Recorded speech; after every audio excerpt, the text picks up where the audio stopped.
साथियों नमस्कार। आज हम मौजूद हैं जनपद हरदोई के अम्बेडकर पार्क में। आज हमारे पास जो है कि जनपद में 3 हस्तियां मौजूद हैं। इधर जो हमारे भीम आर्मी जिला अध्यक्ष माननीय करण पासी, और इधर हमारे आज़ाद समाज पार्टी कांसी राम के जो है कि जिला अध्यक्ष विनोद गौतम जी, और इधर हमारे साथ एक नए मेहमान मौजूद हैं।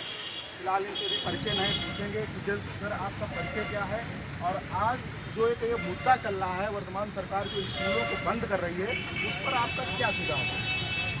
मेरा नाम अनिल गौतम है। मैं आज़ाद समाज पार्टी प्रदेश कार्यालय का इंचार्ज हूँ। देखिए, इस समय जो उत्तर प्रदेश में सरकार है, एक मनुवादी व्यवस्था को मानने वाली सरकार है। और मनुवादी व्यवस्था में जो उनकी वेदों में लिखा है उस हिसाब से शूद्रों को शिक्षा का अधिकार नहीं था, उसी दिशा में लोग बढ़ते हुए काम कर रहे हैं।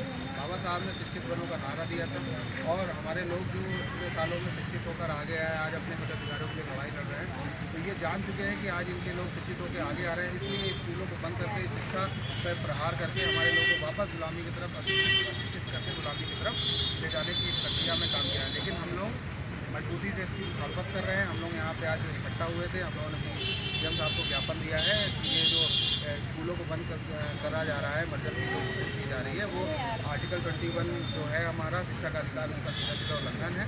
इसको वापस लिया जाए, और यदि नहीं किया जाए तो हम लोग देशव्यापी एक बड़ा आंदोलन करें। हमारा मजबूत संगठन है। जिस तरीके से लगातार शिक्षा पर प्रहार किया जा रहा, पहले जीएसटी लगाई गई और आज स्कूलों को बंद किया जाए, अगर यही सरकार उन स्कूलों में जाकर एक शिक्षा की जांच करे और वहां पर जो गलत तरीके से जो अध्यापक पाए जाते हैं, अगर उनको निकाला जाए, यहाँ पर एक तरीके से सबको यहाँ पर जो प्रताड़ित किया जा रहा है, तो शिक्षा को ही क्यों मिटाने का कोशिश करें? क्योंकि बहुजन समाज के जितने भी हमारे बच्चे हैं वो कहीं ना कहीं मिडिल स्कूलों में पढ़ते हैं, सरकारी स्कूलों में पढ़ते हैं। तो जितने वीआईपी और वीवीआईपी और वर्तमान सरकार के जो कि नेता विधायकों के बच्चे हैं बड़े स्कूलों में पढ़ते हैं, क्योंकि उन स्कूलों पर क्यों नहीं जांच हो रही? हालांकि हमारे सरकारी स्कूल जहां हमारे बच्चे पढ़ रहे हैं, प्राथमिक विद्यालयों में शिक्षा प्राप्त कर रहे हैं, वहां पर ही क्यों ऐसा फंडा अपनाया जाए? देखिए क्या है ना, जैसा आपने बताया, हम सभी ये चीज़ जानते हैं। प्राथमिक विद्यालय जो स्कूल में, वहाँ पे दलित पिछड़े आदिवासी के बच्चे सबसे ज़्यादा पढ़ते हैं।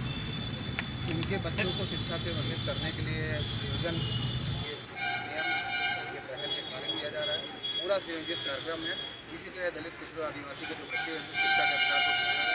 क्योंकि ये जो पढ़ लिख कर थोड़ा नौकरियों में आ गए हैं, कुछ हमारा जो बुद्धिजीवी वर्ग आज जो तैयार हुआ है, हमारा जो मिडिल क्लास, जिसमें हमारी एक अच्छी भागीदारी आज बन गई है, जो आज संविधान के लिए, संविधान सुरक्षा के लिए लड़ाई लड़ रहे हैं, जो अधिकारों के लिए लड़ाई लड़ रहे हैं, उसमें सहयोग भी करते हैं। तो इनको दबाने के लिए ये कार्य किए जा रहे हैं।